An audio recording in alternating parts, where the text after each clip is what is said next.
Baik Pak Sigit. Tadi berarti KDRT ini diatur dalam Undang-Undang 23 tahun 2004 ya Pak? Ya, Kemudian ini ancamannya berapa tahun dan bagaimana Pak? ya baik.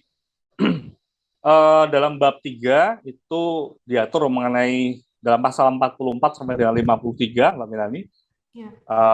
itu kalau dalam pasal 44 itu kekerasan fisik yang sifatnya itu ya sampai menyebabkan bekas luka seperti itu. Nah, itu ancamannya dari 5 tahun gitu kan penjara seperti itu. Nah, dalam pasal apa ya?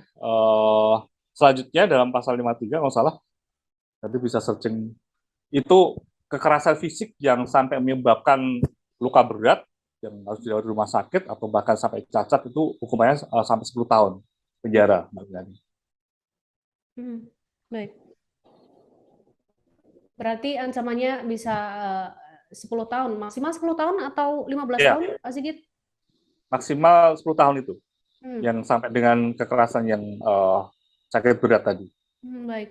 Kemudian jika ringan ini tadi ancamannya 5 tahun seperti itu ya Pak? Ya, Kemudian jika penganiayaan itu, KDRT itu kemudian menimbulkan tidak hanya luka berat, bahkan merenggang nyawa atau kematian, itu nanti ancamannya sama kah atau bagaimana Pak Sigit? iya. Ancamannya sama, Mbak, sampai dengan 50 tahun, apa 10 tahun tadi. Oke, baik, baik Pak. Kemudian Pak Sigit kita berlanjut ke diskusi ini. Kemudian bagaimana cara melaporkan jika terjadi KDRT ini Pak?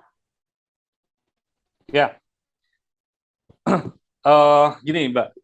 Jadi saya kembali ya yang sampai meninggal tadi. Jadi Ya. sebenarnya pasal yang bisa diberlakukan kepada si tersangka ini kalau Mhm. sampai meninggal itu kan sudah kebangetan ya. Artinya mungkin penyidik pun tidak hanya menerapkan undang-undang KDRT saja, tapi bisa juga menerapkan dengan pasal berlapis, dengan KUHP, dengan ancaman pembunuhan seperti itu.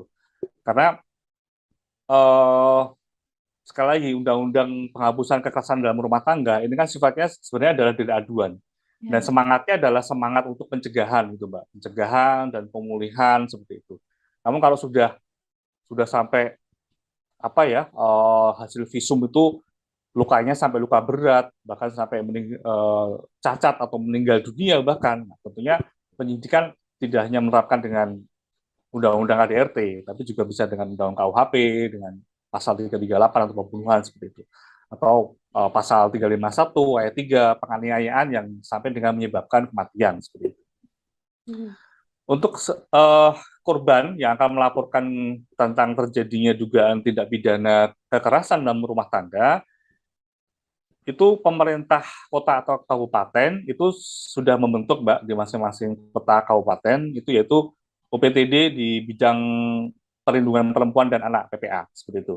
Ya. Jadi kalau kemudian akses kepada kepolisian mungkin masih kurang ya gitu kan, ya itu bisa melapor kepada tadi pemerintah kota atau kabupaten. Namun apabila langsung PD atau percaya diri tidak takut langsung bisa lapor kepada kepolisian yaitu di bidang PPA atau perlindungan perempuan dan anak untuk kemudian bisa dilakukan nanti PPA ini bekerja sama dengan tadi dengan Pemkot Pemkap tadi, kemudian dengan bidang Komnas Perempuan dan Anak, selanjutnya itu bisa memberikan pendampingan gitu kan, untuk kemudian uh, bisa menceritakan hal yang detail dengan berkait tindak pidana tadi, Ya. dan kemudian penyidik akan bekerja sesuai dengan tahapan penyidikan untuk memanggil para saksi atau alat bukti yang lain.